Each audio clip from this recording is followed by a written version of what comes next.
Olá, minha gente, professor Nelson Sartori aqui de volta com vocês. Vamos continuar o nosso curso de gramática. Vamos falar agora sobre a vírgula dentro das orações. Então acompanha aqui comigo. Olha só. Primeiro, quando que eu uso dentro de uma oração a vírgula dentro do seu interior? Primeiro, para separar o vocativo. Vamos lembrar que vocativo é, na verdade, o quê? O chamamento. Então, quando eu chamo alguém. Então, por exemplo, ó, Maria, olha a vírgula aqui, ó, traga-me uma xícara de café. Lembre-se muito bem de que Maria não é o sujeito do verbo trazer, tá? O verbo aqui está no imperativo, tá bom? Está no imperativo. Então, a forma que ele constrói, a forma do verbo, tem como sujeito, tá? O sujeito dele é você. Traga-me você uma xícara de café. Então não confunda. O vocativo é quando eu chamo a pessoa. Assim que ela olhou para mim, aí eu faço o meu pedido. Então é essa relação que determina a vírgula dentro desse contexto. Olha aqui no segundo caso. A educação, meus amigos. Estou que chamando a atenção dos meus amigos. É fundamental para o progresso do país.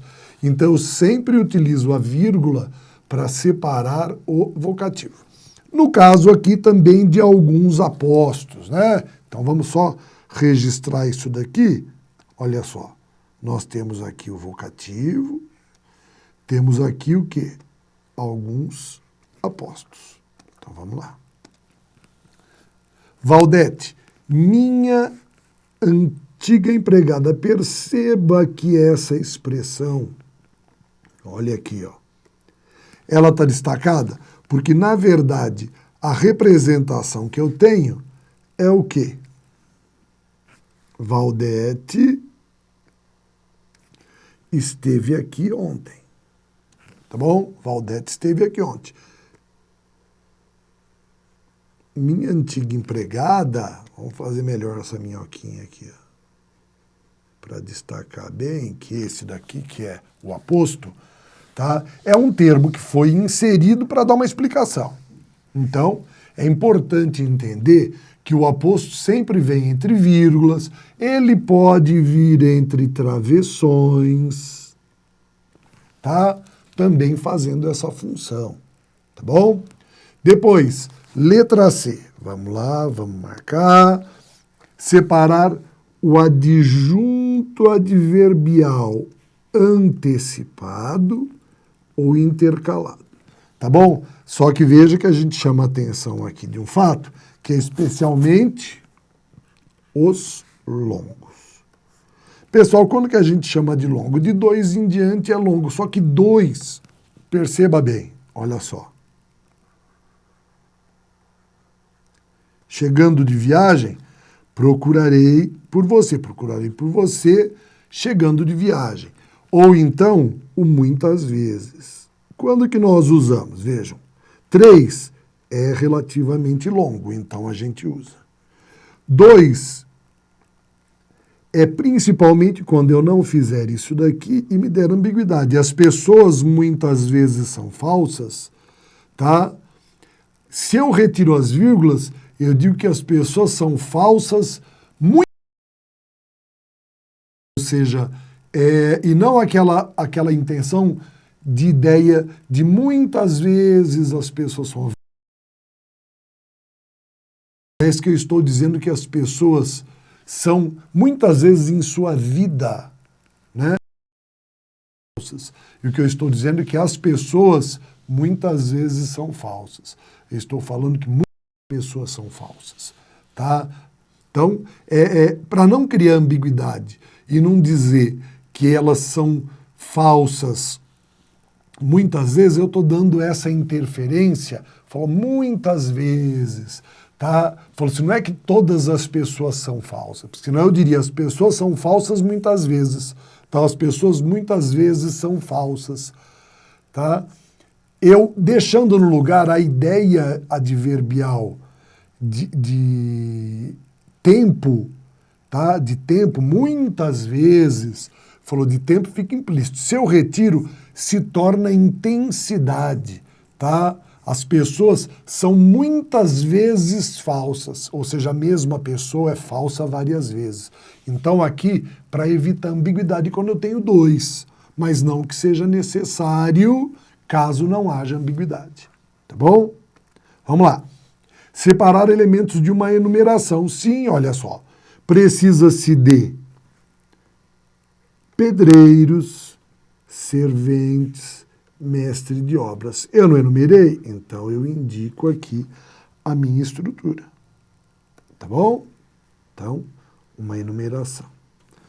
Mesma coisa, isolar expressões de caráter explicativo ou retificativo. Lembrando que, na maioria das vezes, essas expressões, elas não necessariamente são retificatórias, elas são enfáticas, tá? Falou assim, ó, amanhã, ou melhor, depois de amanhã, podemos nos encontrar para acertar a viagem. Aqui ela foi retificativa, tá? Aqui ela foi retificativa, mas eu poderia dizer assim, ó, por exemplo, você é linda. Ou melhor, é maravilhosa. Perceba que nessa condição, o ou melhor ele não veio retificar, por mais que ele tenha essa intenção. Eu, na verdade, quis dar ênfase à beleza dela. Foi uma forma enfática que eu utilizei. Independente de qualquer coisa, as vírgulas têm de estar presentes. Tá? É o contexto que vai determinar isso daí. Depois, vamos lá. Separar conjunções coordenativas intercaladas. Então, conjunções coordenativas intercaladas. Quando eu a retiro do lugar, retirei do lugar a conjunção, ela deve ficar assim, porque o certo seria, né? Se eu escrevesse assim. Eu vou dar uma tossidinha aqui. Né? Às vezes precisa. A gente parar a gravação só porque o professor está morrendo, não vale, né? Então é como se eu dissesse assim, ó, porém, não havia motivo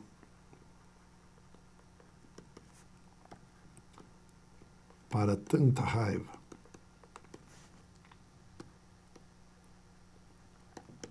Perceba que aqui ele está no lugar dele.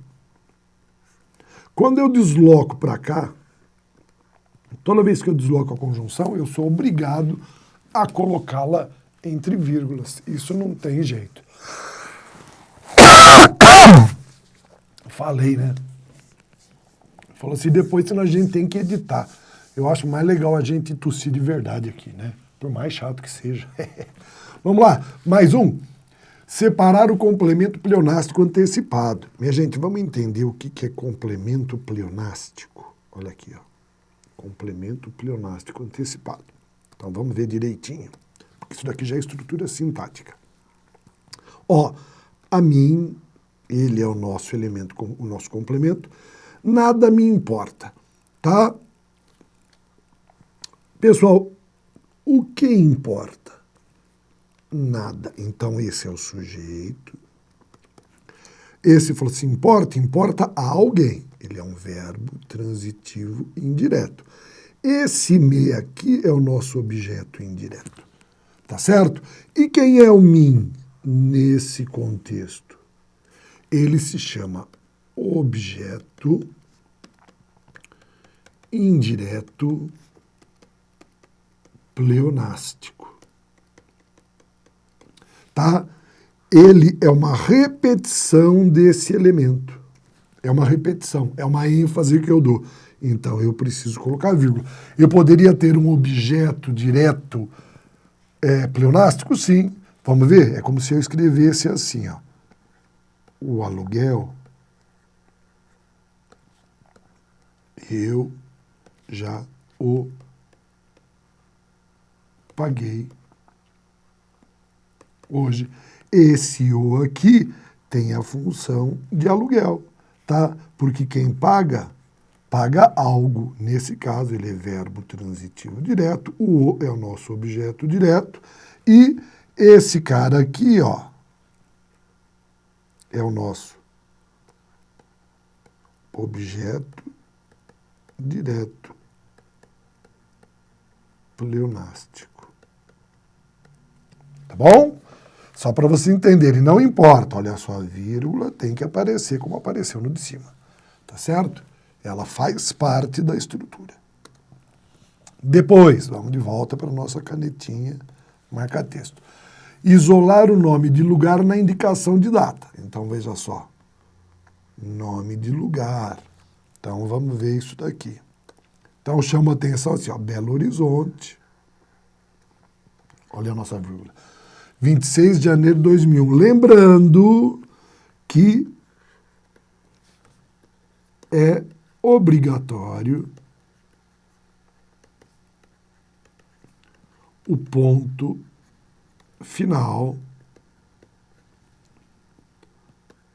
em datas. Tá? Então eu tenho que usar o ponto final, não posso deixar ele fechado, o tempo tem que ser fechado. Então Belo Horizonte, 26 de janeiro de 2001, ponto.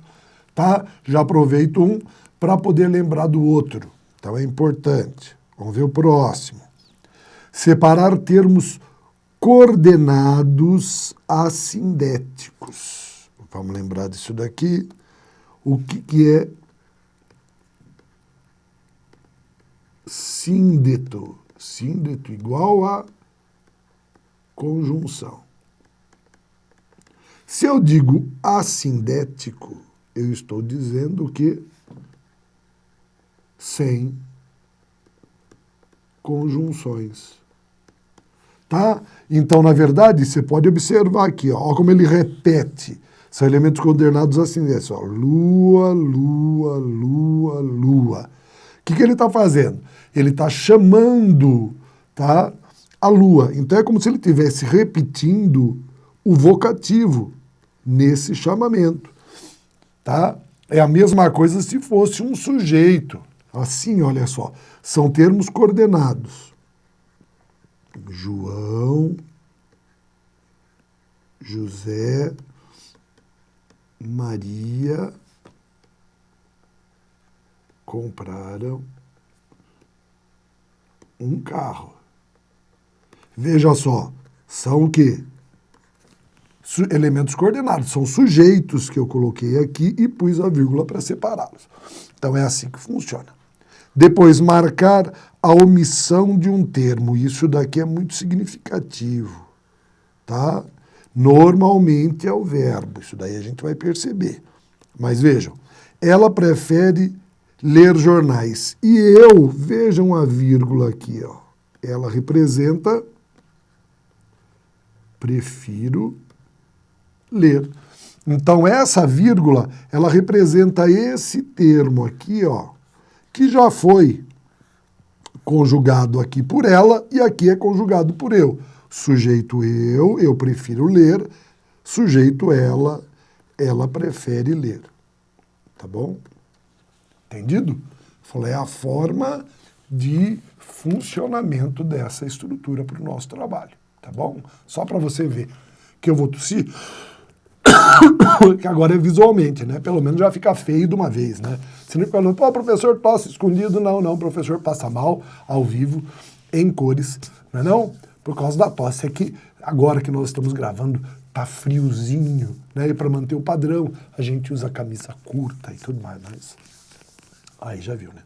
Então, tá bom, minha gente? Falou assim, nós, no nosso próximo bloco, terminamos ali a parte de pontuação, vendo ponto e vírgula, vendo os outros elementos que faltam na nossa estrutura, tá bom? Então, até daqui a pouquinho para vocês. Tchau.